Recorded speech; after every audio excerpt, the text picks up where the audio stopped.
Howdy Moz fans, and welcome to another edition of Whiteboard Friday. This week, we're chatting about finding sites that your audience visits so that you can better market to them. Now, this is an awesome tactic to use for link building. It's great for advertising. It's great for reaching your community wherever they may go on the web. But it's not always obvious how to go about this, and that's exactly what I want to talk you through. So, first step here is we want to actually identify people who are part of our target audience. So whoever it is that we are trying to reach, that we're trying to sell to, that we're trying to market to, these are people that we know perform certain kinds of searches, they visit places on the web, they download and install apps, whatever it is that they're doing in the digital world, we want to uncover those things. And to do so, we need to start with a sample set, a small but substantive sample set of, say, 5 to 10 people who really match our audience's attributes. And then essentially, we're just going to clone them. We're going to replicate those folks. So assuming we start here with a little group of, I've got my 6 fellows over here. I'm going to take out one of them and I'm going to essentially look at the attributes and characteristics of this person who's in my audience. This is Mortimer. He's a freelance writer. For the example that we'll be using this Whiteboard Friday, I'm going to assume that I'm creating a product for writers specifically. And so I know that Mortimer is a contributor to several different publications. Now that I know his name and a little bit about him and what he does, title, maybe company where he works, etc., I can look at what are the social networks that Mortimer uses. I'm going to do a search essentially just in Google, and I'm going to look for where are all the places that Mortimer has profiles on the web. From where does he share content? If he's using Twitter, by the way, this is super easy with Follower Wonk because I can go to the Follower Wonk Analyze page and I can actually tap right in to see all of the content, well, the list of domains that Morty shares from most often. That's pretty cool. If he's not using Twitter, it's fine. We can do this manually and we can just start to look at, all right, where is he sharing content from? What's he talking about, et cetera? Where does he already have a profile? What networks is he using? Next thing I'm going to do is I'm going to use data that I already know about keyword research, right? So I take my keyword research, which I've already performed, that I know this group of people is searching for in general. I can be a little bit broader than I normally would be around very sales or conversion focused types of keyword research. I can essentially say, what do I know these people look for when they're looking to further their careers or their writing or their work in my area? It doesn't have to be conversion focused. It can be very broad. So I can essentially collect those search results, and then I want to find the domains that are ranking well consistently numerous times for numerous different keywords. So I might use words like podcasts for writers, and then I'm also going to grab the related searches like best literary podcast, good podcast for writers. The I Should Be Writing podcast is actually a related search here, or podcast books. And then I'm going to take those searches, find, line them up. Here's my keywords right here in the columns. And then for my rows, I'm going to have these are the domains that I found ranking consistently for these. It was makeuseof.com, the right life, the right WRITE life, and writingexcuses.com. These all ranked somewhere for some of these queries. So I'm going to make a list like that.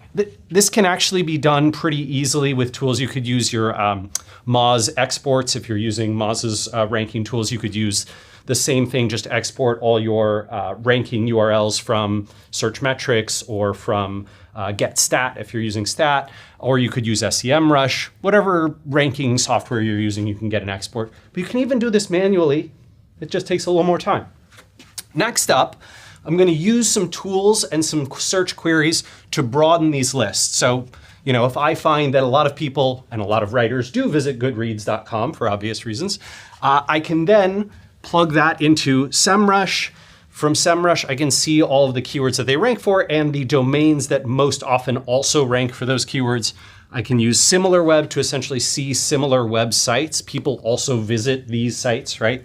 That's inside SimilarWeb Pro. And I can use Google. What I want to do is add queries like verse, versus, alternatives, sites like, similar sites onto the end of Goodreads or whatever the domains are that come from my list over here. And then I will get a bunch more domains that I can plug in. The last thing I want to do to broaden this list just one more time and to validate and verify that I've captured all the right stuff is I might try and send out a survey to my target audience. So if I'm connected to these 6 people and hopefully 10 to 20 more at least like them, and I'm actually going to survey them and say, I really like using Typeform. I've used it a few times. If you follow me on Twitter, I've been sending some Typeform surveys lately. It looks great on mobile. I get high completion rates, so I love that software. I might ask them, what are your 3 favorite websites for freelance writing resources? And then boom, 1, 2, 3, submit. Sweet. Now, what would be even greater here is if I captured an email address, because then I can reach out to those folks and say, hey, here were the most popular websites, or I put up a blog post that shows what they are. Now I can go and reach out to the websites that most frequently appeared here and say, hey, guess what you showed up most often in my survey, and I wrote about it. Great for networking and building relationship and furthering a relationship. The last step is actually the work that goes into identifying the marketing opportunities. So I know all these sites, right? I've got a huge list that I've now expanded and expanded again. And now I can go and look for things like an ad opportunity, right? So on Goodreads, they have an advertising platform that I can specifically use. I can look for community discussion or commenting features. Book Likes has a system where I can set up a profile and then start commenting and contributing to their forum and their Q&A. Bookish has a cast of characters. So I can find this is on their About page. I can find the people behind the site, and then I can connect with them. They all have Twitter accounts. I can follow them on Twitter. I can connect with them via LinkedIn. I could pitch them on email if I have something specific that I'd like to contribute to the site, or if I'm not seeing an advertising opportunity or something else.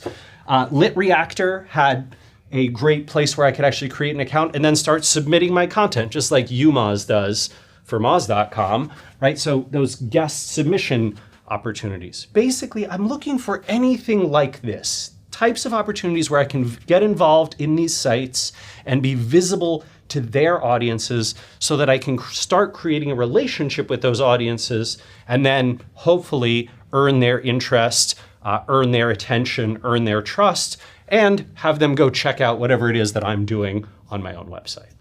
All right, everyone, look forward to your suggestions and ideas, as well as any cool tools or processes you use, and we'll see you again next week for another edition of Whiteboard Friday.